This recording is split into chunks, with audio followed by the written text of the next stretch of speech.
Hello everyone, welcome back on my YouTube channel. आज का जो टॉपिक है वो है द एनवायरनमेंट प्रोटेक्शन एक्ट 1986। ठीक है, मोस्ट इम्पॉर्टेंट टॉपिक है एग्जाम के पॉइंट ऑफ व्यू से, so please note down. So let's begin. Environment protection act 1986। ठीक है, starting with the objectives. What are the main objective of this act? So first one is the environment protection act provides certain objectives. First one है environment protection and improvement of environment.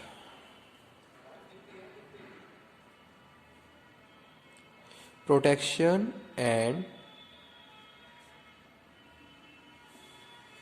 improvement of environment.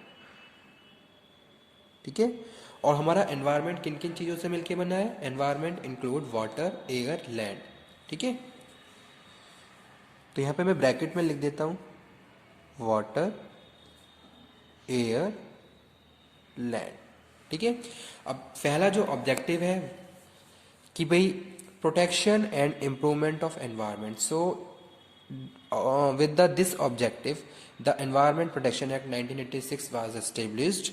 ठीक है, provide the protection and improvement of environment. Environment को protect करना और कुछ ऐसे corrective actions लेना ताकि हम अपने एनवायरनमेंट को और ज़्यादा इम्प्रूव कर सकें और उसका इफेक्ट हमारी लाइफ पे, हमारी सर्वाइव पे ना पड़े। ठीक है, क्योंकि अगर हम एनवायरनमेंट की बात करें तो एनवायरनमेंट किसी भी लिविंग बीइंग के लिए क्या है? मोस्ट इंपॉर्टेंट फैक्टर है।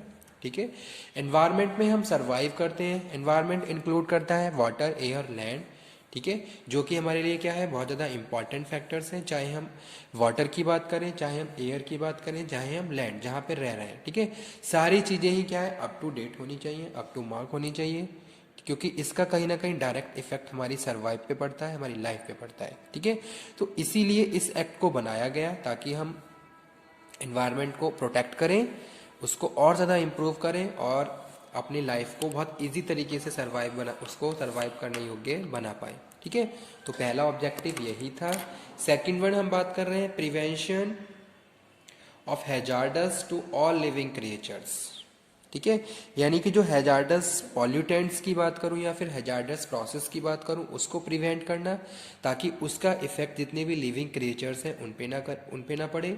लिविंग क्रिएचर्स में हम इंक्लूड कर रहे हैं ह्यूमंस को, प्लांट को, एनिमल्स को, क्योंकि जो हैजार्डस प्रोसेस होता है उसके बाद जो भी वेस्टेज होती है उसका कहीं ना कहीं हमारे ऊपर बहुत ज़्यादा एक नेगेटिव इफेक्ट पड़ता है। ठीक है, तो वो चीज़ यहाँ पे हम बात कर रहे हैं, जैसे कि फैक्ट्रीज होती हैं, फैक्ट्री में हैजार्डस प्रोसेस होता ही है। बहुत सारी इंडस्ट्री चल रही है। इंडस्ट्रियल प्लांट की अगर हम बात करें, इंडस्ट्रियल एरिया की बात करें, तो वहाँ का एनवायरनमेंट बहुत ज़्यादा पॉल्यूटेड होता है, क्योंकि वहाँ पे बहुत सारी ऐसी प्रैक्टिसेस होती हैं जिसका इफेक्ट कहीं ना कहीं वहाँ के एटमॉस्फेयर और एनवायरनमेंट पे पड़ता है।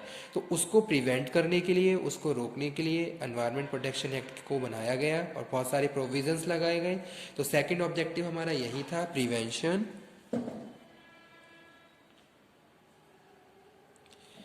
Prevention of hazardous to all living creatures. Living creatures include humans, plant, animals. ठीक है, तीनों को ही सरवाइव करने के लिए प्रॉपर एनवायरनमेंट की नीड है। ठीक है, जहाँ उनको एयर, वाटर और लैंड तीनों ही क्या है? मोस्ट इम्पॉर्टेंट है। हमें जीवित रहने के लिए पानी भी ज़रूरी है, एयर भी ज़रूरी है सांस लेने के लिए, और रहने के लिए हमें प्रॉपर क्लीन वाटर एटमॉस्फेयर भी चाहिए। ठीक है, प्लेस भी चाहिए। तो तीनों ही क्या है? मोस्ट इंपॉर्टेंट है। So next second objective prevention and hazards to all living creatures. And third one objective is maintenance of harmonious relationship. लिख देता हूँ साथ के साथ, maintenance of harmonious relationship between human being and their environment. ठीक है, यानी कि जो ह्यूमन बीइंग है उनका अपने एनवायरनमेंट से हार्मोनियस रिलेशनशिप होना चाहिए, as well as we have to aware about the education knowledge education knowledge से भी हमें अवेयर होना है, ठीक है, ताकि हम इस तरीके की प्रैक्टिसेस को रोक भी सकें और ऐसी प्रैक्टिसेस को करें भी ना, ठीक है। क्योंकि अगर हम बात करें ह्यूमन बीइंग की, तो डे टू डे लाइफ में हम बहुत सारे ऐसे काम करते हैं जिसका कहीं ना कहीं इफेक्ट हमारे आसपास के एटमॉस्फेयर या फिर एनवायरनमेंट पे पड़ता है, ठीक है, जिसको एज हम पॉल्यूशन भी कह सकते हैं कि भाई एक कहीं ना कहीं हम क्या है डायरेक्ट इनडायरेक्ट बहुत सारे तरीकों से पॉल्यूशन करते हैं, ठीक है। चाहे हम एयर पोल्यूशन की बात करें, चाहे हम वाटर पोल्यूशन की बात करें, चाहे हम किसी अदर मोड ऑफ पोल्यूशन की बात करें, तो सबसे पहले हमें क्या करना है, हमें खुद को अवेयर करना है, ठीक है। और साथ के साथ बहुत सारी ऐसी चीज़ें हैं जिनके लिए हमें खुद से स्टेप लेना है, खुद इनिशिएट लेना है और उसके बाद उसको लोगों में भी प्रमोट करना है। तो वही चीज़ यहाँ पे हम बात करें ताकि हमारे एनवायरनमेंट के साथ एक हार्मोनियस रिलेशनशिप मेंटेन रहे, ठीक है। So third objective is this maintenance of harmonious relationship between human being and their environment. So these are the main objectives. Now next one is definition of important terms. कुछ important terms की definition देख लेते हैं जो इस act से related है, ठीक है। definitions of important term, definitions of important terms which are related to environment. First one है environment है क्या, ठीक है।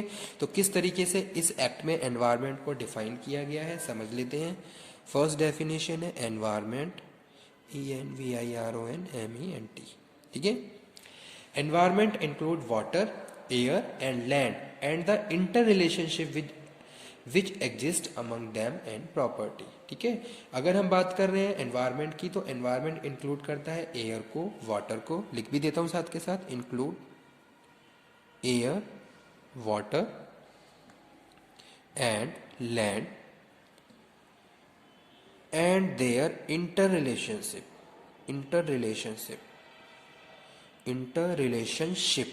ओके, ठीक है। तो एनवायरनमेंट है क्या, हमारे चारों तरफ जो भी चीज़ें हमारे एटमॉस्फेयर में इंक्लूड है, ठीक है।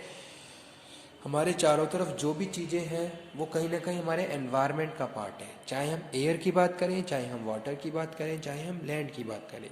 सो that's why I am saying environment include water, air and land and their inter relationship, और उनका आपस में क्या है, इंटर रिलेशनशिप है, ठीक है। ऐसा नहीं है कि इंडिविजुअली उनकी अलग एक तरीके से इम्पोर्टेंस है, उनका आपस में इंटर रिलेशनशिप मिलके एनवायरनमेंट को डिफाइन कर रहा है, ठीक है। तो वो चीज़ यहाँ पे हम बात कर रहे हैं। सेकंड है एनवायरमेंटल पॉल्यूटेंट्स क्या होते हैं। सेकंड डेफिनेशन,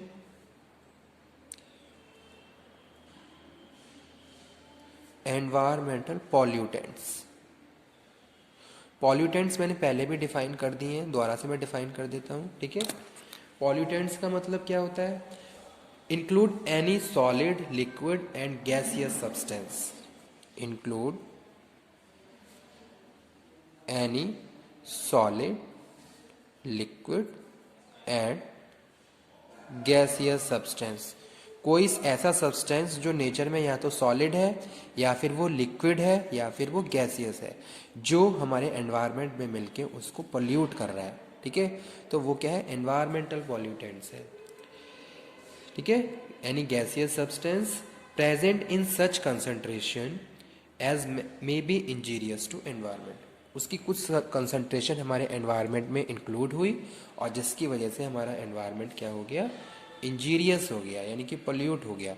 तो वही क्या है, environmental pollutants. So environmental pollutants refers to any solid, liquid और gaseous substance present in such concentration as may be injurious to environment, okay। Third one definition is hazardous substance।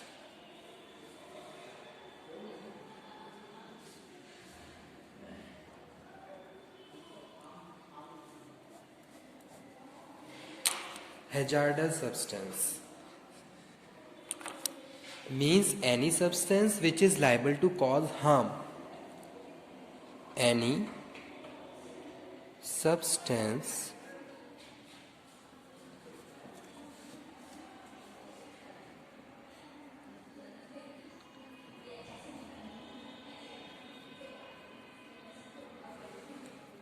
means any substance which is liable to cause harm to human beings, to human beings, other living creatures also, other living creatures and property. ठीक है, चाहे वो किसी living creatures को harmful हो, किसी property को harmful हो, और एनवायरनमेंट को हार्मफुल हो, और